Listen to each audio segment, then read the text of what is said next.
CBI এর অপব্যবহার করছে কেন্দ্র, পশ্চিমবঙ্গ সরকারের অভিযোগে মান্যতা দিল সুপ্রিম কোর্ট। বুধবার বিচারপতি বি.আর. গাভাই এবং বিচারপতি কে.ভি. বিশ্বনাথনের বেঞ্চের পর্যবেক্ষণ কেন্দ্র যে সিবিআই এর অপব্যবহার করছে তা নিয়ে পশ্চিমবঙ্গের অভিযোগের গ্রহণযোগ্যতা রয়েছে। সিবিআই এফআইআর দায়ের করতে গেলে রাজ্যের অনুমতি প্রয়োজন। পশ্চিমবঙ্গ সরকারের সেই বক্তব্যেরও গ্রহণযোগ্যতা রয়েছে বলে মনে করছে শীর্ষ আদালত।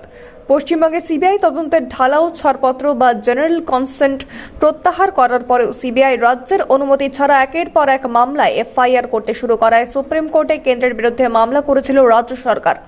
গত 3 বছর ধরে এই মামলা শীর্ষ আদালতে ঝুলে রয়েছে। রাজ্যের পক্ষে সওয়াল করেন আইনজীবী কপিল সিবাল।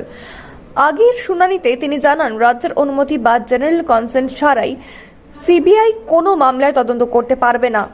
রাজ্যে ঢোকার আগে তাদের অনুমতি নেওয়া প্রয়োজন, না হলে দেশের যুক্তরাষ্ট্রীয় কাঠামোয় এর প্রভাব পড়তে পারে বলে জানান তিনি।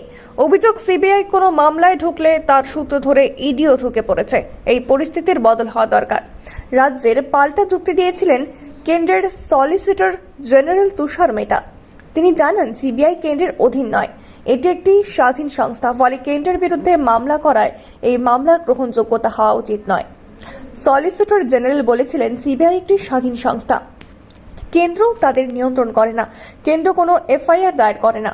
এই মামলা সিবিআই এর বিরুদ্ধে না করে কেন্দ্রের বিরুদ্ধে করা উচিত। আদালতে এই মামলার তথ্য গোপনের অভিযোগও তুলেছেন তিনি। বলেন, এর আগে একই বিষয়ে অন্য 2টি মামলা করা হয়েছিল রাজ্যের তরফে। এই কোর্টে সেই তথ্য গোপন করা হয়েছিল।